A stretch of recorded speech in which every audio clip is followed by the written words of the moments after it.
अब इस सेगमेंट में हम शुरू करेंगे सरना धर्म कोड की अस्मिता की लड़ाई। वास्तव में सरना धर्म कोड को लेकर के आज जो जेएमएम है पूरे राज्य में, पूरे झारखंड में प्रदर्शन कर रही है। सरना धर्म कोड को लेकर प्रदेश भर में प्रदर्शन जाकर जनगणना में सरना धर्म कोड शामिल करने की जद्दोजहद की जा रही है। झारखंड विधानसभा ने 2020 में सरना धर्म कोड को पास किया था, केंद्र से अब तक मंजूरी नहीं मिली है, इसलिए प्रदेश भर में आज प्रदर्शन किया जा रहा है। ये बड़ी खबर हम आपको बता रहे हैं। आज जेएमएम का राज्यव्यापी आंदोलन है सरना धर्म कोड को लेकर। ये आदिवासियों के अस्मिता की लड़ाई मानी जा रही है। केंद्र ने अब तक इस जो प्रस्ताव पारित करके झारखंड विधानसभा से भेजा गया था उसे मंजूर नहीं किया है। ये जातिगत जनगणना में सरना धर्म कोड शामिल करने की ये जद्दोजहद की जा रही है। जेएमएम के द्वारा आज राज्यव्यापी आंदोलन है। इस पर क्या कुछ कह रहे हैं हमारे नेता, आइए सुनिए। हमारे संगठन का झारखंड मुक्ति मोर्चा का एक निर्णय है कि अब सरना धर्म कोड जो है निश्चित तौर पर इस क्षेत्र के लोगों का, यहाँ के आदिवासी मूलवासी जो सरना धर्म मानते हैं, उसको अगर यहाँ जाति जनगणना होने पर हमें उसमें किसी न किसी रूप से हम कहाँ लिखेंगे? हमारा धर्म कोड है ही नहीं, तो कहीं ना कहीं दूसरे जो धर्म कोड लिखा है जो पेपर में फॉर्म में आएगा वही ना उसी में लिखना पड़ेगा। तो हम अपना धर्म जो मानते हैं हम कहाँ लिखेंगे? इसलिए धर्म कोड के मांग कर रहे हैं और जिस पर आने वाला समय में एक समीक्षा होगी सरना धर्म कोड मानने वाला इस देश में कितना है। पिछले बार जब यहाँ पर जनगणना हुआ है उस समय उसमें हमारा सरना धर्म कोड उस समय भी नहीं था। हिंदू था, मुस्लिम था, सिख था, ईसाई था, लेकिन उसका बावजूद भी हमारे पूरा देश में वो अपने हाथ से सरना धर्म कोड करीब 50 लाख की जनसंख्या में अपना धर्म कोड को लिखा। मैं सरना धर्म मानता हूँ, तो इसलिए हम लोग मांग कर रहे हैं कि जब तक जाति गणना होने का पहले सरना धर्म कोड को भी डिक्लेरेशन दे और उस सरना धर्म कोड का फॉर्म जो आएगा उसमें धर्म कोड का अंकित जो अपना स्वेच्छा है और जो सरना जो धर्म मानता लिखेगा।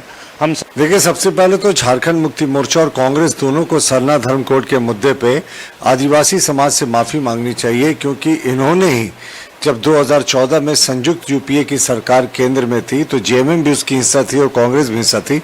इन्होंने सरना धर्म कोड को रिजेक्ट कर दिया था। जो 2014 में तत्कालीन आदिवासी कल्याण मंत्री थे वी किशोर चंद्र देव, उन्होंने लिखित उत्तर में कहा था कि सरना धर्म कोड अव्यवहारिक है, उसको नहीं दिया जा सकता। तो अब ये जब सत्ता में रहते हैं तो धर्म कोड को रिजेक्ट करते हैं और बाहर रहने पर आंदोलन का नाटक करते हैं। तो इनको तो शुरुआत कहते हैं, मुझे आंदोलन की जगह जनता से माफी मांगनी चाहिए कि हमने क्यों रिजेक्ट किया। तो सरना धर्म कोड को लेकर के जो इतनी बड़ा आज आंदोलन शुरू किया है जेएमएम ने, उस पर वार पलटवार आपने देखा। लेकिन अब पहले ये जानते हैं कि जीएफएक्स के माध्यम से कि सरना धर्म क्या है। तो सरना धर्म प्रकृति की पूजा पर आधारित है। यह धर्म जिसमें पेड़ पौधे, नदी, जंगल और जमीन जैसी प्राकृतिक संसाधनों की पूजा की जाती है। इसे मानने वाले खुद को प्रकृति का पुजारी मानते हैं और मूर्ति पूजा में विश्वास नहीं करते हैं। यह है पूरा सरना धर्म। अब जानते हैं कि सरना धर्म कोड क्या है। दूसरे जीएफएक्स के माध्यम से सरना धर्म कोड एक विशेष धार्मिक पहचान कोड है और जिसकी मांग झारखंड और अन्य राज्यों के आदिवासी समुदायों द्वारा लगातार की जाती रही है। यह कोड भारत की जनगणना और अन्य सरकारी फॉर्म में सरना धर्म को एक अलग धर्म के रूप में ये क्या कह सकते हैं कि अलग धर्म के रूप में दर्ज करने की बात करती है। यह अनुमति देगा कि जिस तरह से हिंदू, मुस्लिम, सिख, ईसाई आदि धर्म के लिए अलग कॉलम होते हैं वो अलग कॉलम यहां पर बने। तो ये मचा बवाल क्यों है, इस पर हम एक बार नजर डालते हैं कि झारखंड विधानसभा ने 2020 में सर्वसम्मति से सरना धर्म कोड को लागू करने का प्रस्ताव पारित किया था। 2020 में यह पारित किया था, जिसे केंद्र सरकार के पास मंजूरी के लिए भेजा गया था। लेकिन अभी तक इस पर कोई निर्णय नहीं हुआ है, तो इसलिए ये बवाल मचा हुआ है। अब इस पूरे खंड पर इस सरना धर्म कोड की जो अस्मिता की लड़ाई जेएमएम ने उठा रखी है और आज पूरे राज्य भर में आंदोलन कर रही है, इस पर हमारे जो संवाददाता है, रांची संवाददाता शुभम कुमार हमारे साथ जुड़े हुए हैं, तो उनके पास हम आपको लेकर चलते हैं। और शुभम, आज क्या कुछ जेएमएम की तैयारी है? बिल्कुल देवेंद्र, देखिए आज का दिन झारखंड मुक्ति मोर्चा के लिए बेहद महत्वपूर्ण और बेहद बड़ा दिन है। बड़ा दिन इसलिए है क्योंकि आज झारखंड मुक्ति मोर्चा का राज्यव्यापी आंदोलन है। सरना धर्म कोड को लेकर के यह राज्यव्यापी आंदोलन बुलाया गया है। इसकी तारीख पिछले बार 9 मई को निर्धारित की गई थी, लेकिन ऑपरेशन सिंदूर के दौरान जो तनाव की स्थिति बनी थी भारत पाकिस्तान के बीच, उसके बाद केंद्र सरकार का सहयोग करते हुए इस आंदोलन की जो तिथि है उसे आज का दिन निर्धारित कर दिया गया है, क्योंकि 27 मई का दिन है आज, और 27 मई का दिन बेहद महत्वपूर्ण है। झारखंड मुक्ति मोर्चा झारखंड राज्य की सबसे बड़ी क्षेत्रीय पार्टी है। झारखंड के परिप्रेक्ष्य में देवेंद्र अगर हम बात करें तो झारखंड में 24 जिले हैं और झारखंड शुरू से एक आदिवासी बहुल्य राज्य रहा है। यहाँ पर आदिवासियों की संख्या ज्यादा है। सरना धर्म कोड की अगर हम बात करें, सरना धर्म कोड की लंबे समय से मांग चल रही थी।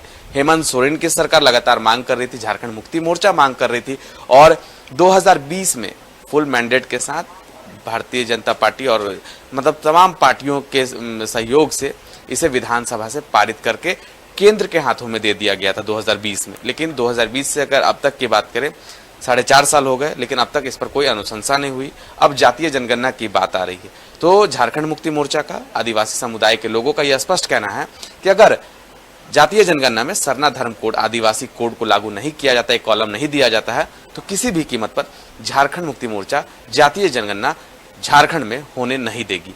अब इसको लेकर के राज्यव्यापी आंदोलन हो रहा है। 10 बजे से समय निर्धारित किया गया है। 24 जिलों में ये आंदोलन की जो तस्वीर है वो तमाम दर्शकों तक हम लगातार पहुंचाएंगे। राजधानी रांची के परिप्रेक्ष्य में बात करें तो 12 बजे का समय निर्धारित किया गया है। 12 बजे राजधानी रांची के विभिन्न चौक चौराहों पर राजभवन के समक्ष ये धरना दिया जाएगा, और क्या कुछ इसका व्यापक असर होगा आने वाले समय में, यह देखना सबसे महत्वपूर्ण होगा। देवेंद्र, अगर दूसरी महत्वपूर्ण अगर हम बात करें तो झारखंड राज्य के मुख्यमंत्री हेमंत सोरेन, झारखंड सरकार के जितने मंत्री हैं झारखंड मुक्ति मोर्चा कोटे से, उनकी भी लगातार ये मांग है। अब तो इस पूरे आंदोलन में कांग्रेस का भी एक अहम सहयोग देखने को मिल रहा है। 26 मई का दिन कल के लिए भी बहुत महत्वपूर्ण रहा। 26 मई को कांग्रेस ने आंदोलन किया, कांग्रेस ने राजभवन का घेराव किया, तो कहीं ना कहीं अब झारखंड मुक्ति मोर्चा के साथ, झारखंड के आदिवासियों के साथ कांग्रेस का भी परस्पर सहयोग मिलता हुआ दिखाई दे रहा है। अन्य राज्यों की तुलना में अगर बात करें तो पश्चिम बंगाल विधानसभा में भी सरना धर्म कोड को लेकर के बातें कही गई, पारित कर दिया गया, लेकिन केंद्र के हाथों में गया है। उसके बाद से कोई अनुशंसा नहीं की गई है। लेकिन अब यह देखना होगा, ये जो राज्यव्यापी आंदोलन किया जा रहा है, झारखंड के 24 जिलों में जो राज्यव्यापी आंदोलन किया जा रहा है, इसका व्यापक असर आने वाले समय में किस रूप से केंद्र की सरकार भारतीय जनता पार्टी देखती है, और इसका क्या कुछ लाभ झारखंड के आदिवासियों को, झारखंड मुक्ति मोर्चा को, और झारखंड के आदिवासी के जो सरना धर्म कोड के आंदोलन में जो भी लोग हिस्सा ले रहे हैं उनको क्या कुछ इसका प्रभाव मिलेगा, इसका पॉजिटिव इंपैक्ट होगा, या फिर इनकी बातों को फिर से नहीं सुना जाएगा। ये तमाम अटकलों का बाजार है, लेकिन अब इसको लेकर के एक राज्यव्यापी आंदोलन छिड़ चुकी है, बिगुल बज चुके हैं, लगातार आंदोलन हो रहे हैं, और झारखंड के 24 जिलों की वो तमाम तस्वीरों को हम तमाम दर्शकों के बीच लेकर जरूर उपस्थित होंगे देवेंद्र, जब सरना धर्म कोड को लेकर एक विरोध का बिगुल फूंका जाएगा, जब सरना धर्म कोड को जातीय जनगणना में शामिल करने के लिए बयानों का दौर सामने आएगा, वो भी तस्वीर हम तमाम दर्शकों के बीच लेकर उपस्थित होंगे। लेकिन गौर करने वाली बात यह है देवेंद्र कि 2020 से लेकर अब तक अभी तक इस पर कोई केंद्र सरकार की तरफ से अनुशंसा नहीं की गई है, लेकिन इस पर वार पलटवार जारी है। हमने लगातार तमाम दर्शकों के बीच दिखाया कैसे रामदास सोरेन, जो कि झारखंड सरकार के एक अहम मंत्री हैं, शिक्षा मंत्री हैं, झारखंड मुक्ति मोर्चा कोटे से हैं, उन्होंने भी अपनी बातों को रखा है सरना धर्म कोड को लेकर के, तो उसका पलटवार बीजेपी के प्रदेश प्रवक्ता प्रतुल शाहदेव ने किया। वो भी तस्वीर हम तमाम दर्शकों के बीच लगातार रख रहे थे। लेकिन अब यह देखना होगा, जब आज का दिन बेहद महत्वपूर्ण है, और इसी कड़ी में 12:15 पर नेता प्रतिपक्ष बाबूलाल मरांडी की प्रेस कॉन्फ्रेंस भी भाजपा प्रदेश कार्यालय में आयोजित की गई है। तो जाहिर सी बात है, इस पूरे आंदोलन पर, इस आंदोलन के पूरे रूपरेखा पर बीजेपी जरूर राज्य की सरकार पर, झारखंड मुक्ति मोर्चा पर तंज जरूर कसेगी। उन तमाम आरोपों का कैसे झारखंड मुक्ति मोर्चा जवाब देती है, यह देखना सबसे महत्वपूर्ण होगा।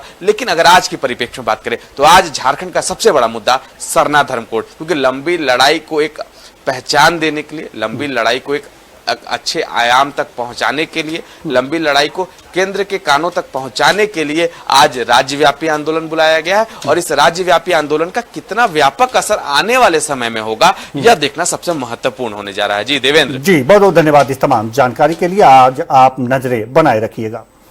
तो सरना धर्म कोड को लेकर के अस्मिता की लड़ाई, आदिवासी अस्मिता की लड़ाई जेएमएम ने छेड़ दी है। अब देखना होगा कि आगे क्या होता है।